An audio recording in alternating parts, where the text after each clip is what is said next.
మన తిరుమల వైభవం యూట్యూబ్ ఛానల్కు స్వాగతం. ఈరోజు మరో వీడియోతో మీ ముందుకొచ్చేశాం. ఎన్నో ఆసక్తికర అంశాలతో మీ ముందుకొస్తున్న మన తిరుమల వైభవం ఛానల్ తప్పక సబ్స్క్రైబ్ చేయండి. ఇక వీడియోలోకి వెళ్ళిపోదాం. ఈరోజు మనం భగవద్గీతలోని మొదటి అధ్యాయంలోకి వెళ్దాం.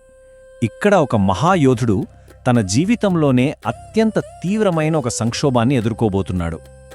ఇది కేవలం ఒక పాత కథ అనుకుంటే పొరపాటే.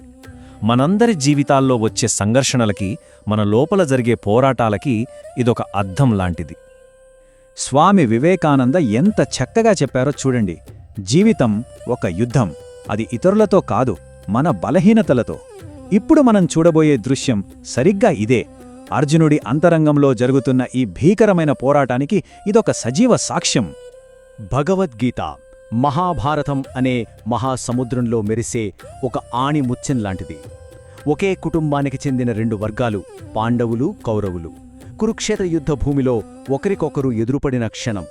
యుద్ధం మొదలవడానికి కొన్ని క్షణాల ముందు జరిగిన 701 శ్లోకాల ఈ అద్భుతమైన సంభాషణే భగవద్గీత. సరే, ఇక ఆ చారిత్రాత్మక క్షణంలోకి అడుగు పెడదాం. యుద్ధభూమి సిద్ధంగా ఉంది. సైన్యాలు ఎదురెదురుగా నిలబడి ఉన్నాయి. గాలిలో కూడా ఒక రకమైన ఉద్రిక్తత స్పష్టంగా తెలుస్తోంది. ఈ ప్రదేశం పేరు కురుక్షేత్రం. దీన్నే ధర్మక్షేత్రమని కూడా పిలుస్తారు. అంటే ధర్మం నిలబడే చోటు అనమాట.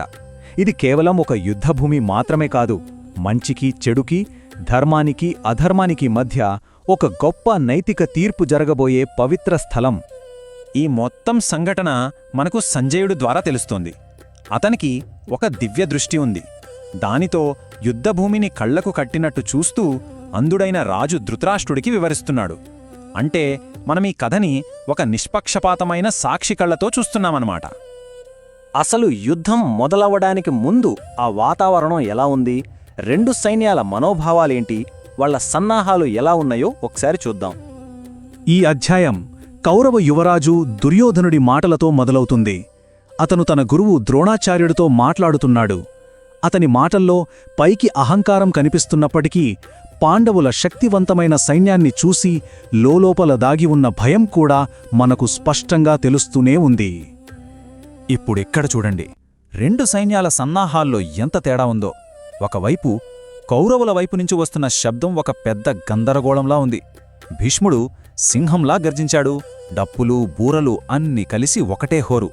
మరోవైపు పాండవుల శంఖారావం అదొక దివ్యమైన, ఒకే తాటిపై నడిచే సంకేతంలా వినిపిస్తుంది. అది శత్రువుల గుండెల్ని బద్దలుగొట్టేంత శక్తివంతంగా ఉంది. ఇప్పుడు కథానాయకుడు అర్జునుడు కథాగమనాన్ని పూర్తిగా మార్చేసే ఒక కోరిక కోరబోతున్నాడు. అర్జునుడు తన సారథి సాక్షాత్తు శ్రీకృష్ణుడిని రథాన్ని రెండు సైన్యాల మధ్యకు నడపమని అడుగుతాడు. తను ఎవరితోనైతే యుద్ధం చేయబోతున్నాడో వారి ముఖాలను ఒక్కసారి చూడాలని అతని కోరిక. రాబోయే పెను భావోద్వేగ తుఫానుకు ముందున్న నిశ్శబ్దమిది. ఇక్కడ ఒక్క క్షణమాగి ఈ కీలకమైన ప్రతీకను మనం అర్థం చేసుకుందాం. ఇది చాలా చాలా ముఖ్యమైనది. ఉపనిషత్తుల ప్రకారం ఈ రథమే మన శరీరం, ఆ గుర్రాలు మన పంచేంద్రియాలు, పగ్గాలు మన మనస్సు, సారథి అంటే కృష్ణుడు మన బుద్ధి లేదా అంతరాత్మ, ఇక ప్రయాణికుడు అర్జునుడు మన ఆత్మ. అంటే ఈ మొత్తం కథ మన గురించే.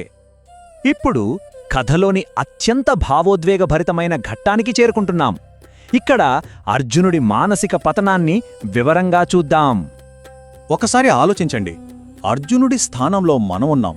రెండు సైన్యాల మధ్యలో నిలబడి ఉన్నాం. అవతలి వైపు చూస్తే ఎవరు కనిపిస్తారు? శత్రు సైన్యంలో అపరిచితులెవరూ లేరు. అక్కడ ఉన్నారు తన సొంత తాతగారు భీష్ముడు, తన పూజ్య గురువులు ద్రోణుడు, కృపుడు, తన మేనమామలు, సోదరులు, కజిన్స్, కొడుకులు, మనవళ్ళు, స్నేహితులు, వీళ్లందరూ తన సొంతవాళ్లే. ఇది ఎంత హృదయ విదారకమైన దృశ్యమో కదా. అలా అక్కడ చేరిన తన బంధువులందర్నీ చూసి అర్జునుడి హృదయం కరుణతో నిండిపోయింది. తట్టుకోలేని ఆవేదనతో, గొప్ప ఆందోళనతో శ్రీకృష్ణుడితో మాట్లాడటం మొదలుపెట్టాడు. అతనిలోని వేదన ఈ శ్లోకంలో స్పష్టంగా ప్రతిధ్వనిస్తుంది. అర్జునుడి శరీరం వణకడం మొదలైంది. నోరు ఎండిపోతోంది. మనసు గిరగిరా తిరుగుతోంది. ఒక గొప్ప యోధుడి ధైర్యం, ఆత్మవిశ్వాసం అన్నీ ఒక్క క్షణంలో కుప్పకూలిపోయాయి. దుఃఖంతో, నిరాశతో కుంగిపోయిన అర్జునుడు తన ప్రాణప్రదమైన గాండివాన్ని బాణాలను జారవిడిచి రథంలో నిశ్శబ్దంగా కూలబడ్డాడు.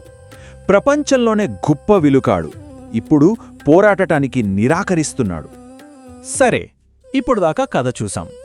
ఇప్పుడు ఈ పురాతన కథ నుండి మన జీవితాలకు సంబంధించిన ప్రాముఖ్యత ఏంటో చూద్దాం. అర్జునుడి సందిగ్ధత మనకెలా సంబంధించిందో తెలుసుకుందాం. అర్జునుడి సంక్షోభం కేవలం ఒక కథ కాదు. మన జీవితాల్లో కూడా ఇలాంటి సందర్భాలు ఎదురవుతాయి. మన విధులు, మన బాధ్యతలు ఒకవైపు, మన మనస్సాక్షి, మన ప్రేమలు ఇంకోవైపు. ఈ రెండింటి మధ్య నలిగిపోయినప్పుడు కలిగే మనోవేదనకు ఇది ఒక ప్రతిబింబం.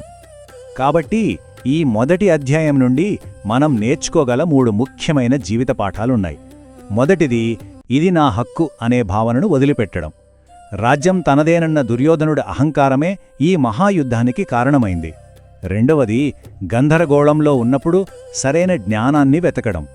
అర్జునుడు తనను తాను కృష్ణుడికి అప్పగించుకోవడం ద్వారా కష్ట సమయాల్లో మనం మార్గదర్శకత్వం కోసం వెతకాలని నేర్పుతున్నాడు. ఇక మూడవది, వినయాన్ని అలవర్చుకోవడం. సాక్షాత్తు భగవంతుడైన కృష్ణుడు ఒక సారథి పాత్రను స్వీకరించడం ఏ పని తక్కువ కాదని మనకు నేర్పుతుంది. రాబిన్ శర్మ చెప్పిన ఈ మాటలు కృష్ణుడు ప్రదర్శించిన వినయం యొక్క శాశ్వతమైన పాఠాన్ని గుర్తుచేస్తాయి. ప్రతి ఉదయం మీ అహాన్ని తలుపు దగ్గరే వదిలి కేవలం కొన్ని అద్భుతమైన పనులు చేయండి. చూశారు కదా, ఒక్క క్షణంలో ఒక మహావీరుడు దుఃఖంతో స్తంభించిపోయిన ఒక సాధారణ మనిషిగా మారిపోయాడు. ఇక్కడితో మొదటి అధ్యాయం నాటకీయంగా ముగుస్తుంది. ఒక యోధుడు దుఃఖానికి దాసోహమన్నాడు.